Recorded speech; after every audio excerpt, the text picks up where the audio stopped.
بسم اللہ الرحمن الرحیم۔ السلام علیکم۔ اللہ رب العزت نے اپنے محبوب کی امت کو کچھ ایسی راتیں عطا کی ہیں جو اللہ کی رحمتوں، برکتوں اور عنایتوں کی نوید سعید لے کر آتی ہے۔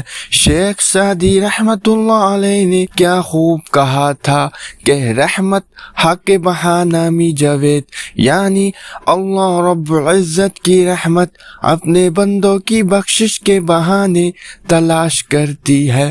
یہ عظیم اور بابرکت راتیں اللہ کی رحمتوں کے حصول کے بہانے ہی تو ہے۔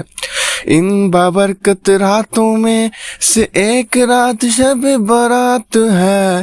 شب برات کا مطلب ہے نجات اور چھٹکارے کی رات، چونکہ اس رات میں اللہ کی رحمت سے لاتعداد انسان دوزخ سے نجات اور چھٹکارا حاصل کرتے ہیں، اسی لیے اس رات کو شب برات کہا جاتا ہے۔ شب قدر کے بعد یہ رات تمام راتوں سے زیادہ ببرکت رات ہے۔ امام غزالی مکاشفۃ القلوب میں فرماتے ہیں کہ جس طرح مسلمانوں کے لیے 2 عیدیں ہیں، اسی طرح فرشتوں کے لیے بھی 2 عیدیں کی راتیں ہیں، جن میں سے ایک شب برات ہے اور دوسری شب قدر۔ بہت سی احادیث مبارکہ سے اس بابرکت رات کی عظمت و فضیلت واضح ہوتی ہے۔ تقریباً 10 صحابہ کرام سے شب برات کے حوالے سے احادیث مروی ہے۔ حضرت علی المرتضی رضی اللہ عنہ سے مروی ہے کہ نبی اکرم صلی اللہ علیہ وسلم نے ارشاد فرمایا، جب شعبان کی 15ویں رات آئے تو اس رات میں قیام کیا کرو اور ان دن کو روزہ رکھا کرو، بے شک اللہ تعالیٰ اس رات میں غروب آفتاب سے لے کر طلوع فجر تک آسمان دنیا پر اپنی شان کے لائق نزول فرماتا ہے اور فرماتا ہے کہ ہے کوئی بخشش طلب کرنے والا کہ اسے بخش دوں، کوئی رزق کا طلبگار کہ اسے رزق دوں، ہے کوئی مصیبت زدہ کہ اسے آرام دوں، کوئی ایسا ہے۔ حضرت عائشہ رضی اللہ عنہا نے اس رات کے حوالے سے نبی اکرم صلی اللہ علیہ وسلم کے معمول کا ذکر بھی کیا ہے۔ آپ رضی اللہ عنہا کہتی ہیں کہ میں نے ایک رات نبی اکرم صلی اللہ علیہ وسلم کو نہ پایا تو میں آپ صلی اللہ علیہ وسلم کی تلاش میں باہر نکلی تو دیکھا کہ آپ صلی اللہ علیہ وسلم بقی قبرستان میں ہے۔ آپ صلی اللہ علیہ وسلم نے فرمایا کہ کیا تم ڈر رہی تھی کہ اللہ تعالیٰ اور اس کا رسول صلی اللہ علیہ وسلم تم پر ظلم فرمائیں گے؟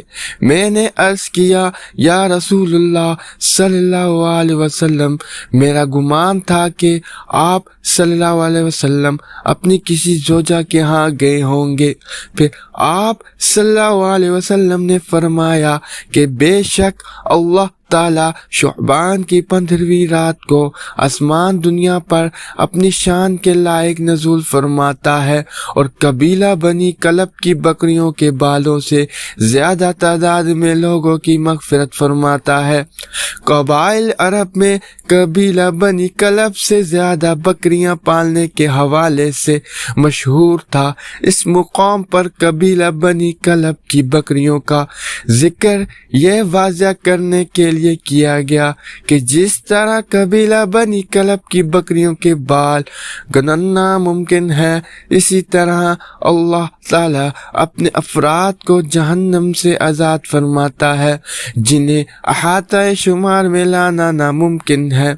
اسی طرح نبی اکرم صلی اللہ علیہ وسلم نے ایک مقام پر اس کا امر کا ذکر فرمایا کہ اس رات میں اللہ تعالیٰ کے کتنے لوگوں کو جہنم سے آزاد فرماتا ہے، اور کون سے ایسے لوگ ہیں جو اس عظیم رات میں بھی اس کی رحمت سے محروم رہتے ہیں۔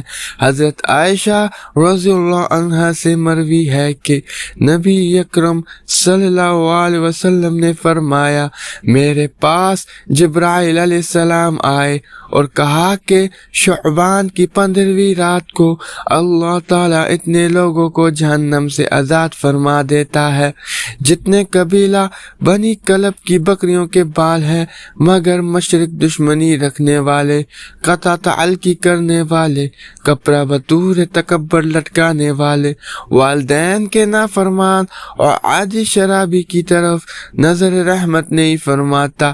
مندرجہ بالا احادیث میں مذکور محروم افراد کے علاوہ دیگر احادیث میں ایسے مزید افراد کا ذکر ملتا ہے جو اس بابرکت رات میں بھی اللہ کی رحمتوں سے محروم رہتے ہیں۔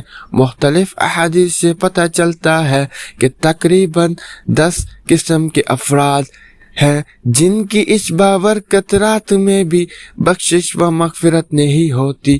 ان افراد میں مشرک، کینہ پرور، اپنے مسلمان بھائیوں سے دشمنی رکھنے والا، عادی شرابی، عادی زانی، کسی کو ناحق قتل کرنے والا، والدین کا نافرمان، قطع تعلق کرنے والا، بطور تکبر کپڑا لٹکانے والا اور چغلی کرنے والا شامل ہے۔ ان تمام احادیث سے اس رات کی عظمت و فضیلت عیاں ہے۔ اسی طرح مختلف روایات سے یہ بات بھی ثابت ہے کہ اس رات میں انسان کا نامہ اعمال تبدیل ہوتا ہے، جس کا مطلب یہ ہے کہ اللہ تعالیٰ فرشتوں کو ہر شخص کے پورے سال کے معاملات صحیفے کی شکل میں دے دیتا ہے۔ یہاں یہ حقیقت واضح رہے کہ ہماری تقدیر میں سب کچھ پہلے ہی لکھا جا چکا ہے۔ اسی رات میں صرف 1 سال کے امور نافذ کرنے کے لیے صحائف فرشتوں کے سپرد کیے جاتے ہیں۔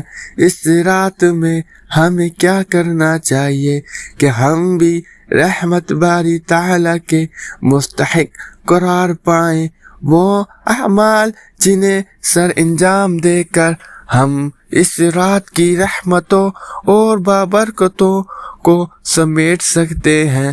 پیش خدمت میں سب سے پہلے اللہ تعالیٰ سے سچے دل سے توبہ کریں تاکہ ہمارا نام بھی اس رات میں جہنم سے آزاد ہونے والوں کی فہرست میں شامل ہو جائے۔ باہمی رنجشوں کو ختم کر کے ایک دوسرے سے معافی مانگے، لیکن یہ بات یاد رہے کہ یہ معافی رسمی نہ ہو کہ ایک میسج ٹائپ کر کے تمام دوستوں اور رشتہ داروں کو سینڈ کر دیں اور اس خوش فہمی میں مبتلا رہیں کہ ہم نے تو اپنی ذمہ داری پوری کر دی ہے، بلکہ کوشش کریں کہ حتیٰ الامکان احساس ندامت کے ساتھ سب سے انفرادی طور پر مناسب طریقے سے معافی مانگے، اپنے والدین سے معافی مانگے اور ان کی خدمت کرنے کا پختہ عہد کریں۔ جن کے والدین اس جہاں فانی سے رخصت ہو چکے ہیں وہ ان کے لیے دعائے مغفرت کرے۔ اس رات میں قبرستان جانا سنت نبوی صلی اللہ علیہ وسلم ہے، اس لیے اگر ممکن ہو تو قبرستان جانے کا اہتمام کریں۔ بقدر و سعت ذکر و اذکار، درود شریف اور تلاوت قرآن کریم کا اہتمام کریں۔ 3 مرتبہ سورہ یاسین اور 7 مرتبہ سورہ طحان پڑھیں۔ نوافل کی ادائیگی کا اہتمام بھی کریں۔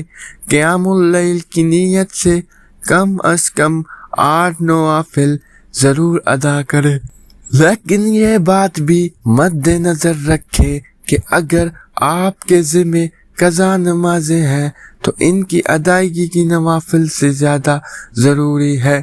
اسی لیے اگر آپ کے ذمہ قضا نمازیں ہیں تو وہ ادا کرے۔